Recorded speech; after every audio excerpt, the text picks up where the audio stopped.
Il faut passer maintenant au dernier volet de ce colloque, qui est donc la synthèse, l'essai de synthèse, je ne sais pas comment il faut présenter ça, que Vinciane Pirenne-Delforge et Luis Quintana-Murci vont nous offrir maintenant.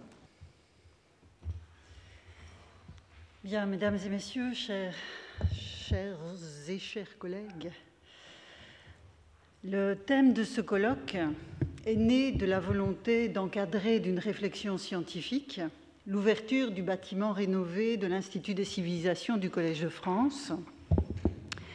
Et notre administrateur, Thomas Römer, l'a rappelé au début de nos travaux. L'occasion initiale était festive, c'était la célébration de l'ouverture de cet institut, mais l'actualité, sous la forme d'une pandémie d'abord, puis d'un acte terroriste ensuite, s'est imposée à nous sous des couleurs bien plus sombres, conférant à notre thématique une portée immédiate. Permettez à l'historienne que je suis de suspendre un bref instant la réflexion proprement scientifique pour rappeler ce qui devrait relever de l'évidence, mais dont la mort d'un enseignant atteste la fragilité.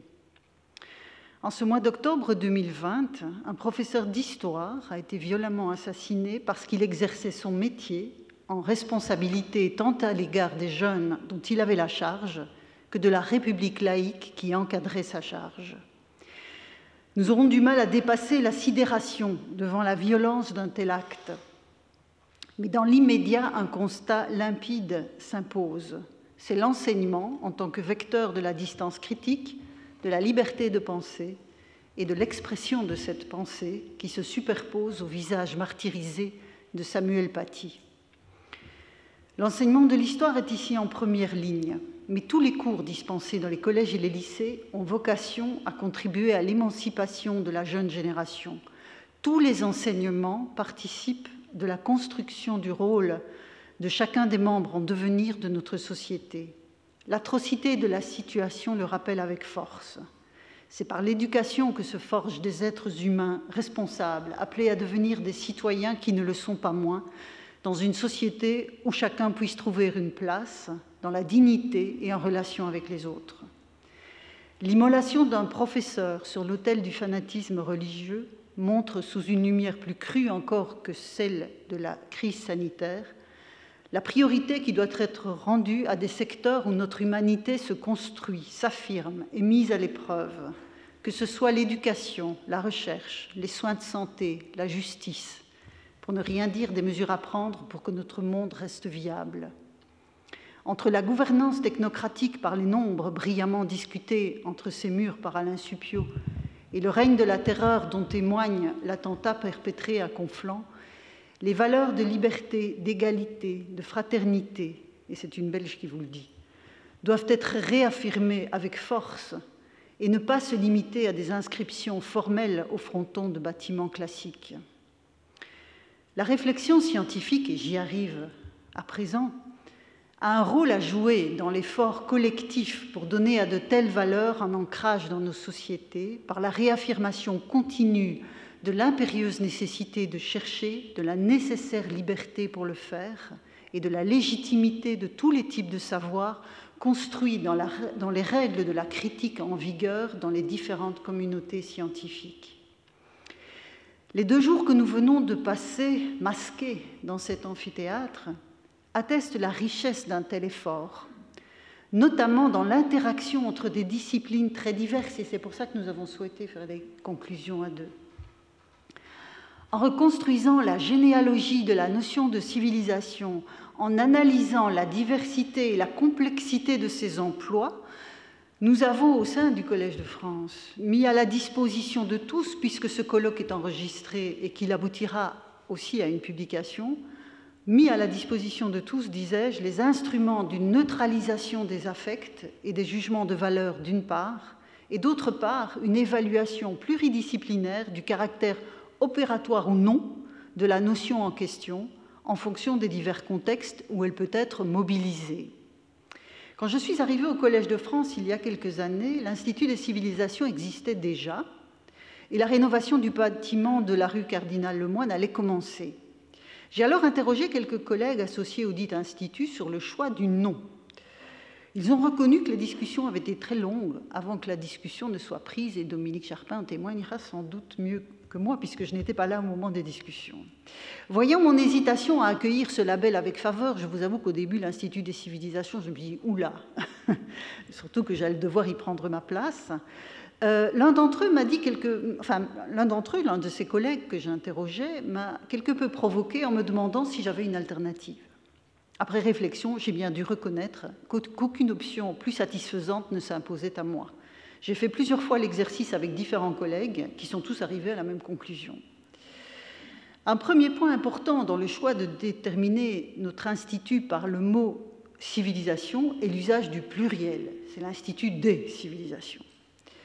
Plusieurs communications au cours de ces 2 journées ont bien documenté la naissance du terme au singulier, en Angleterre d'abord, et Dario Mantovani l'a montré avec beaucoup de pertinence et de brio, en Angleterre d'abord et en France ensuite, dans une opposition avec la barbarie. Comme les cailloux ronds ont été polis par le frottement, a rappelé Céline Spector évoquant Mirabeau père, les hommes se civilisent par la société. Mais contrairement aux cailloux, dans le cas des hommes, le processus est réversible.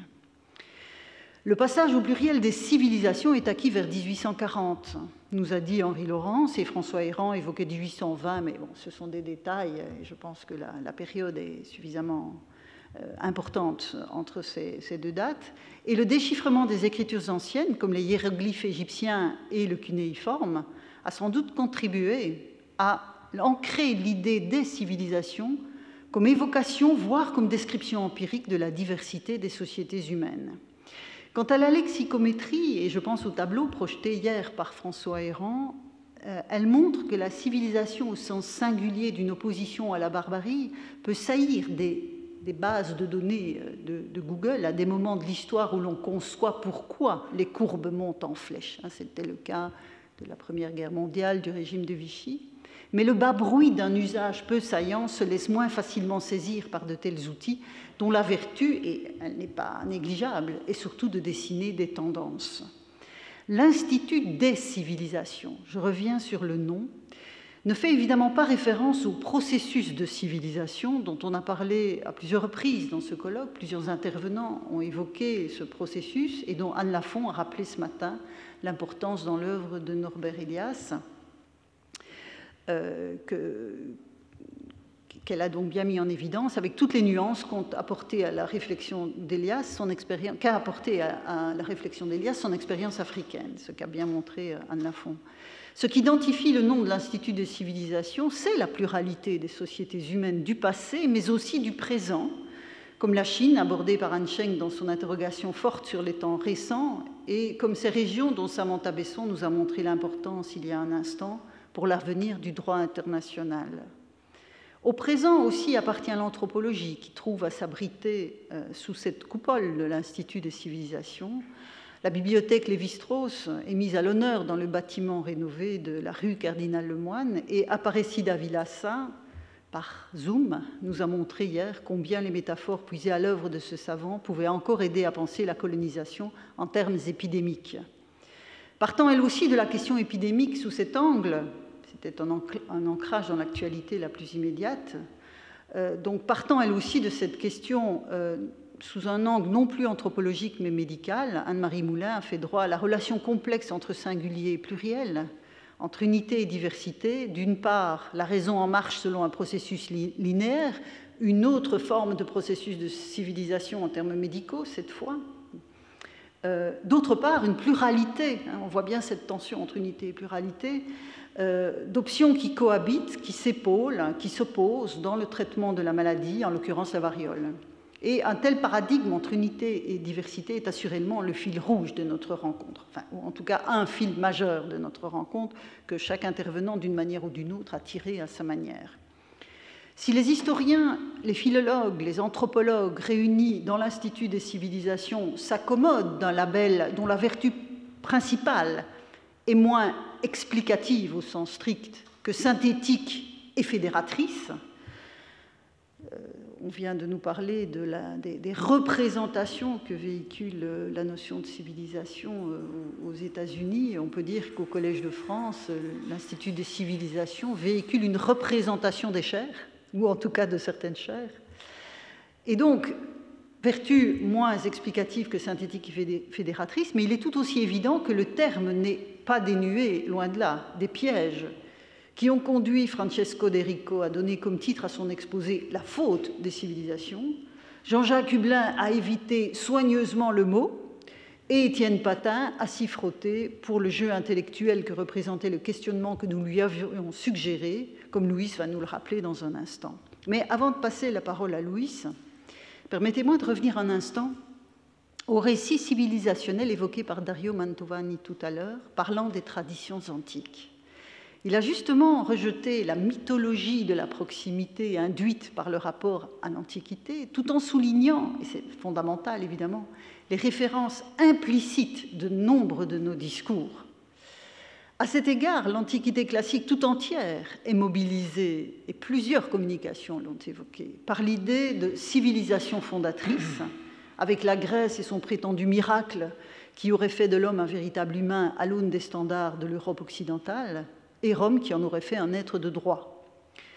Mais quand il s'agit de mesurer la civilisation à l'aune de la religion, c'est un autre des critères qui peut être mobilisé, comme l'a rappelé Thomas Römer en ouverture du colloque. Quand on mobilise donc le critère de la religion, l'Antiquité et ses polythéismes foisonnants refluent au profit des religions à vocation universelle, avec l'opposition entre des sociétés de l'orthopraxie, l'accomplissement juste des rites, dont la Grèce et Rome, parmi bien d'autres sociétés humaines, font partie, et des sociétés de l'orthodoxie, fondées sur un message révélé et une écriture sacrée.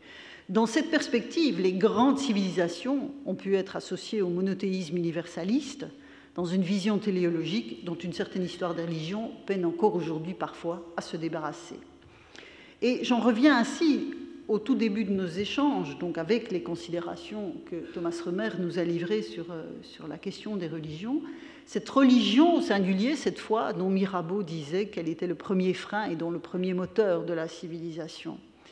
Par formation, je suis toujours très sensible à la question des définitions lors de la transformation des termes du langage courant, du langage naturel, en concept opératoire au sein d'un discours scientifique.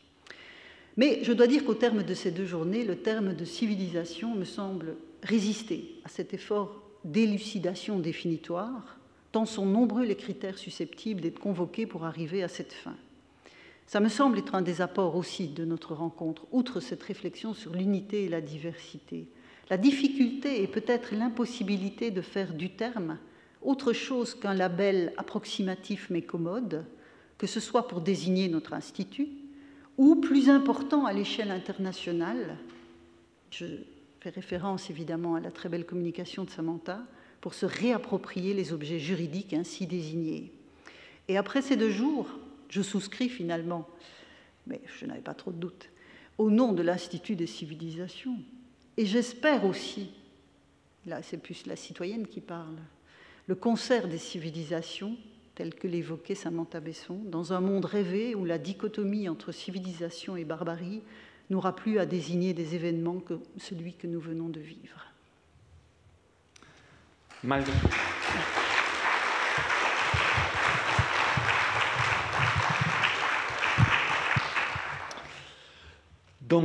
tout, ce qui émerge de ce colloque de rentrée est la difficulté de l'utilisation du terme de civilisation, de région, d'identité, qu'il s'agisse dans des domaines des humanités et des sciences sociales que dans d'autres domaines tels que la biologie, la paléontologie ou la médecine. Ce que l'on constate est que plus nous avançons dans la recherche, plus nous constatons que les barrières entre les dites civilisations sont faibles et ainsi dépourvues du sens quand il s'agit d'une quelconque hiérarchisation entre groupes, en tout cas sur le plan biologique. Nous avons vu que les termes civilisation, au singulier ou au pluriel, culture, société, groupe ethnique, caste, classe, sont flous et que souvent, une réalité culturelle ne correspond pas nécessairement à une réalité biologique, comme nous l'a montré Raphaël Schex. Pendant ces dernières décennies, la génétique, par exemple, nous a largement aidé à mieux comprendre nos origines. nos différentes migrations à travers la planète et les différentes relations et échanges qu'il y a eu entre les différentes populations humaines. Comme nous l'a exposé Jean-Jacques Hublin, tandis que la sortie d'Homo erectus d'Afrique est acceptée depuis longtemps, la façon dont Homo sapiens, c'est-à-dire notre espèce, s'est répandue dans la planète, a été largement débattue dans la communauté scientifique, surtout à la fin du siècle dernier. Différents modèles ont été proposés pour expliquer les origines d'Homo sapiens à partir de son antécesseur Homo erectus, et surtout expliquer la région géographique où cette transition, ou transition en pluriel, se serait réalisée.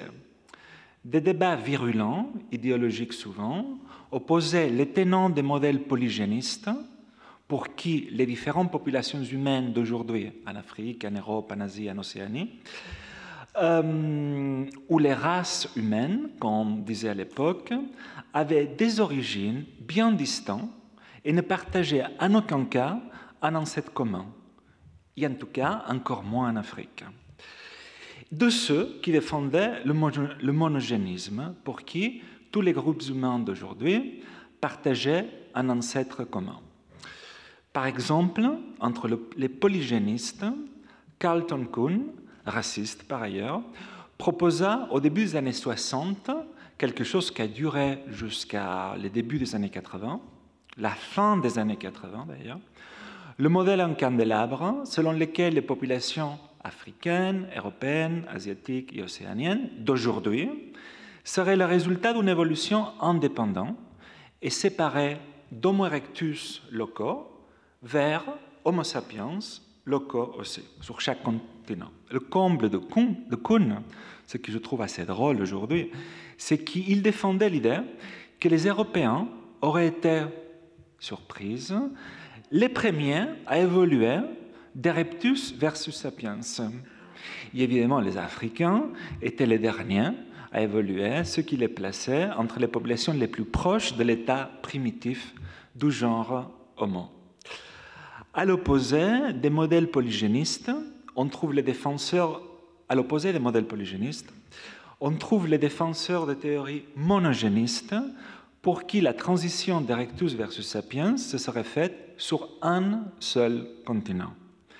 C'est dans ce cadre que les anthropologues Chris Stringer et Peter Andrews proposent en 1988 le modèle du remplacement rapide, ou Out of Africa en anglais, selon lequel toutes les populations actuelles d'Homo sapiens, c'est-à-dire nous tous, seraient dérivées d'un seul et unique groupe de sapiens africains qui auraient ensuite quitté l'Afrique pour remplacer totalement les autres populations d'hommes archaïques vivant sur les autres continents.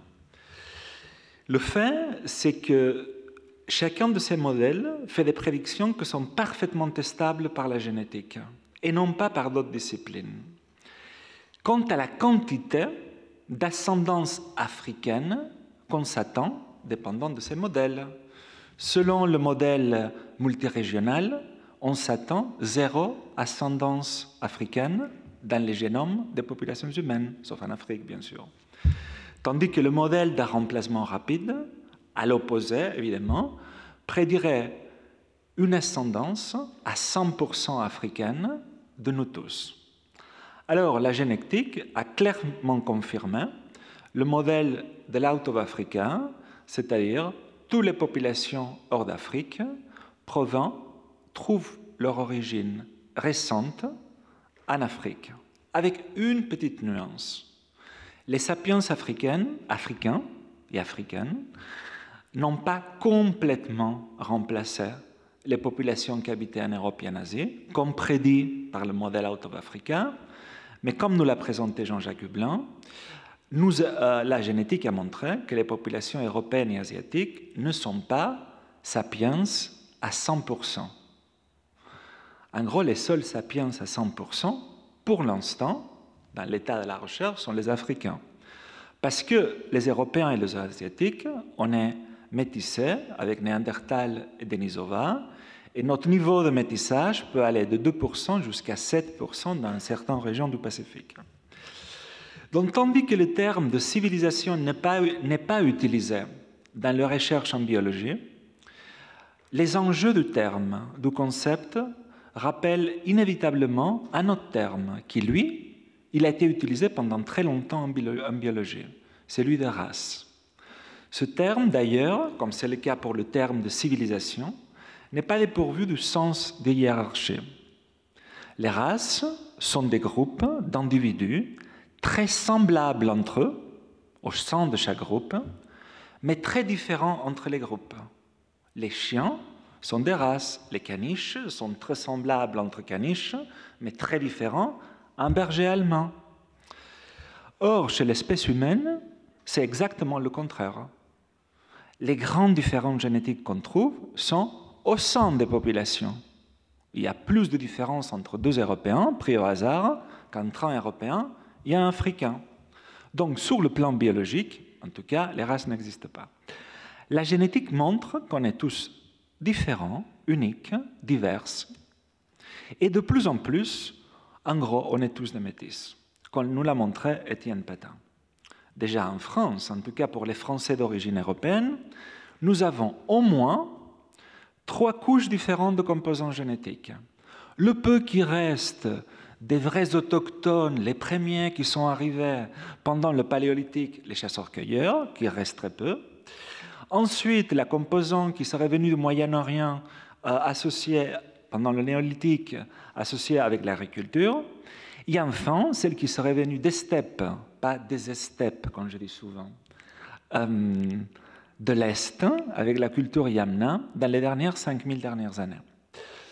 En outre, une étude récente, française, a montré que la Loire et la Garonne ont été des vraies barrières de brassage génétique entre les populations de chaque côté de ces rivières.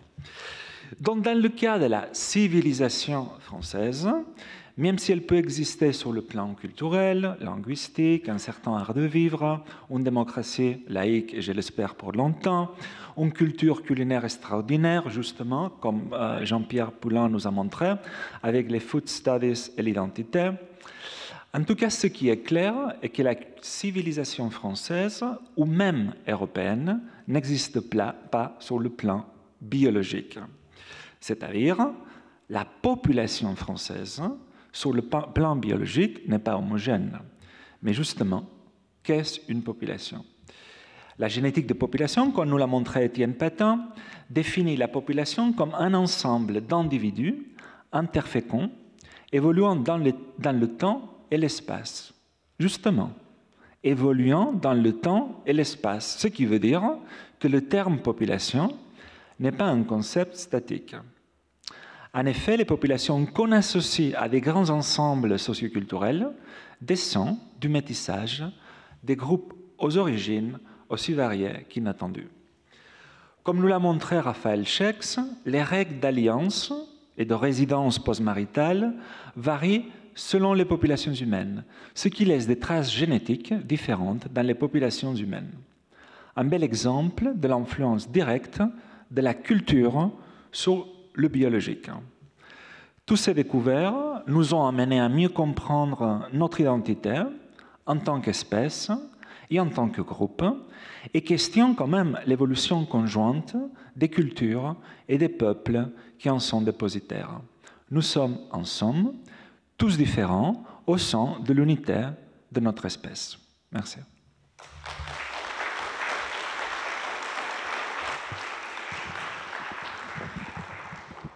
Avant que l'on ne s'égaie, je voudrais remercier très vivement le personnel du Collège de France, sans qui cette réunion en présence n'aurait pas pu avoir lieu. Et je voudrais adresser un remerciement tout particulier à Véronique Gudin, qui nous a vraiment très utilement épaulés dans l'organisation pratique. Mais vraiment, sans la mobilisation des personnels, nous n'aurions pas pu tenir ce colloque en présence, et je veux vraiment le souligner. Et je souligne aussi, et là c'est plutôt à destination des intervenants, que nous avons la ferme intention de publier cette rencontre, et donc nous allons commencer à vous harceler. Merci. Merci à tous. Ouais.